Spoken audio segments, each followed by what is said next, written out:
दोस्तों आपको 21 दिसंबर 2012 का दिन तो याद ही होगा। जी हाँ, वही तारीख जिसे लेकर भविष्यवाणी की गई थी कि इस दिन धरती पर प्रलय आएगी और उसी के साथ दुनिया खत्म हो जाएगी। हालांकि ऐसा कुछ हुआ नहीं और ये भविष्यवाणी गलत साबित हुई।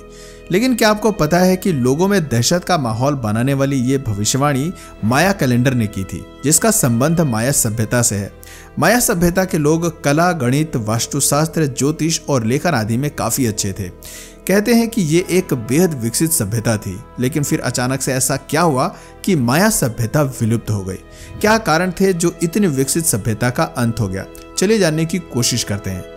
दोस्तों, माया सभ्यता की शुरुआत लगभग 2000 ईसा पूर्व हुई थी। बताते हैं कि 250 ईस्वी से 900 ईस्वी के बीच माया सभ्यता अपने चरम पर थी। लेकिन सवाल आता है कि आखिर ये सभ्यता कहाँ विकसित हुई? तो आपको बता दें कि माया सभ्यता मेक्सिको की एक महत्वपूर्ण सभ्यता थी। ये ग्वाटेमाला, मेक्सिको, होंडुरस और अल सल्वाडोर तक फैली थी। हम ये भी कह सकते हैं कि ये सारी जगह माया सभ्यता के प्रमुख केंद्र थे। कहा जाता है कि जहां आज मेक्सिको का युकातन है, वहां कभी माया सभ्यता के लोग बसते थे। इसे मेसो अमेरिकन सिविलाइजेशन भी कहा जाता है। ये कृषि आधारित सभ्यता थी। मक्का, सेम, स्क्वैश और मिर्च आदि यहाँ की मुख्य फसलें थीं। लेकिन इसका मतलब ये बिल्कुल नहीं है कि इस सभ्यता के लोग पिछड़े हुए थे, बल्कि वो अपने समय से काफी एडवांस थे। इस सभ्यता के लोग बहुत बुद्धिमान थे। पुरातात्विक सबूतों के हिसाब से माया सभ्यता के लोगों ने 2000 ईसा पूर्व तक कृषि करना सीख लिया था और गांव भी बसा लिए थे। फिर इन लोगों ने 750 ईसा पूर्व तक शहरों की स्थापना शुरू कर दिया।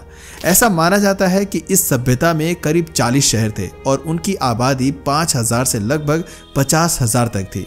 सब मिलाकर देखा जाए तो माया सभ्यता की कुल जनसंख्या करीब 20 लाख रही होगी। इस सभ्यता के लोग आर्ट्स, मैथमेटिक्स, वास्तुशास्त्र, एस्ट्रोलॉजी और राइटिंग आदि क्षेत्र में काफी एक्सपर्ट थे। यही कारण है कि इसे कलात्मक विकास का स्वर्ण युग भी कहा जाता है। माया सभ्यता की एक और खूबी है कि माया लिपि पूर्व कोलंबियाई अमेरिका में सबसे परिष्कृत और उच्च विकसित लेखन प्रणाली है। इस सभ्यता का आर्किटेक्चर बेमिसाल था और इसका सबसे उम्दा उदाहरण है पिरामिड्स। ऐसा माना जाता है कि ये शानदार इमारतें इन्होंने धार्मिक केंद्रों के रूप में बनाए थे। दोस्तों, इस बीच आपके दिमाग में एक सवाल उठ रहा होगा कि इतनी वेल सेटल्ड और विकसित सभ्यता के पीछे कोई ना कोई व्यवस्था तो जरूर रही होगी जो इसे चलाती होगी। आखिर इस सभ्यता का मैनेजमेंट कैसा था? चलिए जानते हैं। माया सभ्यता की शासन व्यवस्था। इतिहासकारों का कहना है कि माया शासक आमतौर पर पुरुष हुआ करते थे। हालांकि कभी कभी रानियां भी शासन करती थीं, लेकिन बहुत कम। राजा का पद पैतृक था, यानी कि राजा की मृत्यु के बाद उसका बेटा ही सिंहासन पर बैठता था। कहते हैं कि राजा के सिंहासन पर बैठते समय देवताओं को प्रसन्न करने के लिए मानव बलि भी दी जाती थी। राजा अभिजात वर्ग और पुरोहित की मदद से शासन करता था। राजा के रहने के लिए भव्य महल होता था, जहां उसकी सेवा में बड़ी संख्या में दास और दासियों को रखा जाता था। इस सभ्यता के शासक वर्ग को अजाव कहते थे और राजा को कुहुल अजाव कहा जाता था। यही नहीं, इस कुहुल अजाव यानी कि राजा को भगवान या भगवान का दूत माना जाता था। इस दौरान राज्य में होने वाले सभी महत्वपूर्ण अनुष्ठानों को राजा के हाथों से ही कराया जाता था। इस सभ्यता में भी अलग अलग राजवंश थे जो एक दूसरे को हराकर अपने आप को शक्तिशाली साबित करने में लगे रहते थे। इसका उल्लेख खुदाई में मिले एक पत्थर के स्मारक से पता चलता है। ऐसा माना जाता है कि बुद्धिमान और शक्तिशाली होने के साथ साथ यहाँ के लोग काफी क्रूर और निर्दयी भी थे। हर महत्वपूर्ण कार्य से पहले या उस कार्य की जीत की खुशी में ये लोग बलि देते थे। ये लोग युद्ध में हार गए राजा और उसकी सेना के लोगों के सिर काट देते थे। मानव बलि देना इनके लिए एक आम बात थी। इन लोगों का मानना था कि ऐसा करने से उनके राज्य पर कोई विपदा नहीं आएगी और सब कुछ सही चलता रहेगा। माया सभ्यता की खासियत। दोस्तों, जैसा कि हमने आपको पहले ही बताया कि माया सभ्यता के लोगों ने बहुत कम समय में अत्यधिक विकास कर लिया था। पहले गांव और गांव के बाद शहर का सफर इन लोगों ने बड़ी जल्दी पूरा कर लिया था। इन लोगों ने विशाल स्तर पर भवन निर्माण किए, बड़े परिसर, चीनी मिट्टी की खूबसूरत चीजें और अनुष्ठानिक इमारतें बनाई थीं। पिरामिड इन सभी में से उत्कृष्ट रचना थी। ऐसा माना जाता है कि मेक्सिको में मौजूद चिचेन इट्जा को माया सभ्यता द्वारा बनाया गया था। ये यूनेस्को के विश्व धरोहर स्थलों में शामिल है। चिचेन इट्जा में आकर्षण का केंद्र पिरामिड एल कैस्टिलो है। हाल ही में हुए एक रिसर्च के मुताबिक आर्कियोलॉजिस्ट ने युकाटन प्रायद्वीप के जंगलों के अंदर छिपे एक खोए हुए माया शहर के अवशेषों का पता लगाया है। ये जगह मेक्सिको के कैंपिज में बालामोकू इकोलॉजिकल कंजर्वेशन जोन में है। यहाँ माया सभ्यता के क्लासिक पीरियड में कई बड़े पिरामिड्स बनाए गए थे। पुरातत्वविदों ने इस जगह का नाम ओकोमटून रखा है, जिसका मतलब पत्थरों का स्तंभ है, जो साइट पर मौजूद कई स्तंभों के बारे में बताता है। खैर चलिए आगे बढ़ते हैं। माया सभ्यता के लोगों ने न सिर्फ पिरामिड बल्कि मंदिरों का निर्माण भी कराया था, जिसमें भगवान की अद्भुत मूर्तियों की स्थापना की थी। माया लोग लगभग 250 देवताओं की पूजा करते थे और इसमें इत्जमना सुप्रीम गॉड था।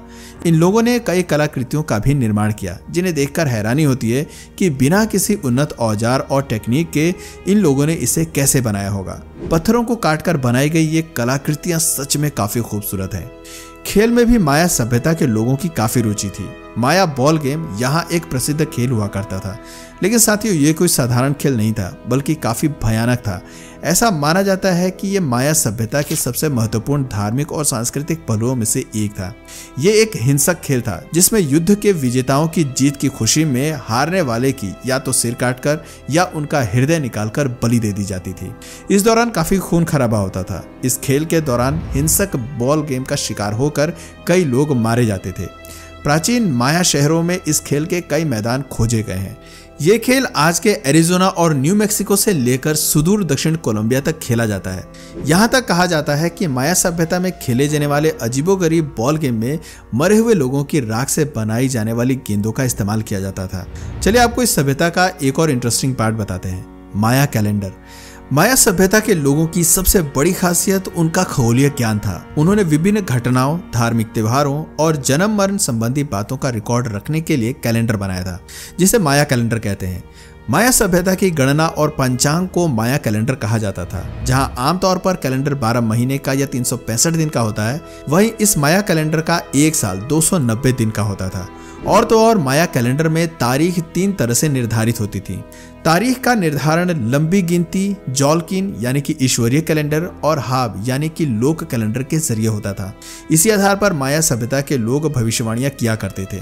इस सभ्यता के लोगों की मान्यता थी कि जब उनके कैलेंडर की सारी तारीखें खत्म होती हैं तो धरती पर प्रलय आती है और एक नए युग की शुरुआत होती है। 21 दिसंबर 2012 को दुनिया के अंत होने की भविष्यवाणी भी इसी माया कैलेंडर ने दी थी, मगर शुक्र है कि यह भविष्यवाणी गलत साबित हुई। इस तरह माया सभ्यता के आर्ट और कल्चर में उनकी धार्मिक मान्यताओं की अनूठी छाप देखने को मिलती है। इस सभ्यता में महल, मंदिर, इमारतें और पिरामिड से लेकर रीति रिवाज तक सब कुछ धर्म पर ही आधारित था।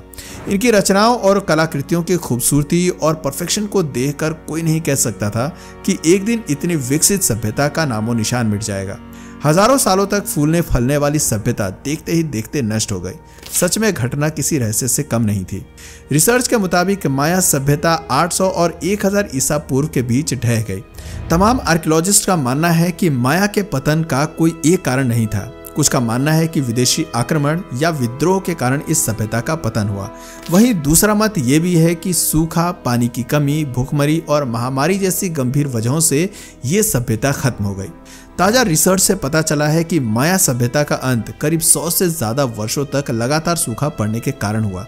इसके लिए शोधकर्ताओं ने मरीन लाइफ बेलीज के फेमस ब्लू होल और उसके आसपास पाए जाने वाले लगूनों से लिए गए खनिजों का एनालिसिस किया, जिसमें उन्होंने पाया कि 800 से 900 ईस्वी के मध्य तक भयंकर सूखा पड़ा था। वही माया सभ्यता के अंत का प्रमुख कारण बना। एक रिपोर्ट के मुताबिक 6वीं सदी से लेकर 10वीं सदी तक भयंकर सूखा पड़ा, जिससे माया सभ्यता का विनाश हो गया। हालांकि आज भी माया सभ्यता के अंत को लेकर खोज जारी है। कहते हैं कि भले ही माया सभ्यता का अंत हो गया हो, लेकिन आज भी इस सभ्यता के वंशज हमारे बीच मौजूद हैं। आज भी माया सभ्यता की छाप इन लोगों की जीवन शैली में देखी जा सकती है। ये लोग ग्वाटेमाला, होंडुरस और मैक्सिको में रहते हैं। इनकी आबादी करीब 6 मिलियन है और ये लोग माया सभ्यता की भाषा भी बोलते हैं। तो दोस्तों, कुछ ऐसा था माया सभ्यता का रहस्यमय इतिहास। दोस्तों, आपकी नज़र में सबसे उन्नत सभ्यता इतिहास में कौन सी रही है, नीचे कमेंट सेक्शन में जरूर बताइए। और अगर इस वीडियो से आपको कुछ नया जानने या सीखने को मिला या फिर इंटरेस्टिंग लगा, तो प्लीज़ इस वीडियो को एक लाइक करके अपने फ्रेंड्स और फैमिली में से ज़रूर शेयर करें। और यदि आप इस चैनल पर नए हैं तो प्लीज़ इस चैनल को सब्सक्राइब करके बेल नोटिफिकेशन आइकन को ऑन कर लीजिए, ताकि हमारे आने वाले वीडियोज़ आप मिस ना करें। मिलते हैं फिर किसी वीडियो में नए टॉपिक के साथ। तब तक के लिए नमस्कार।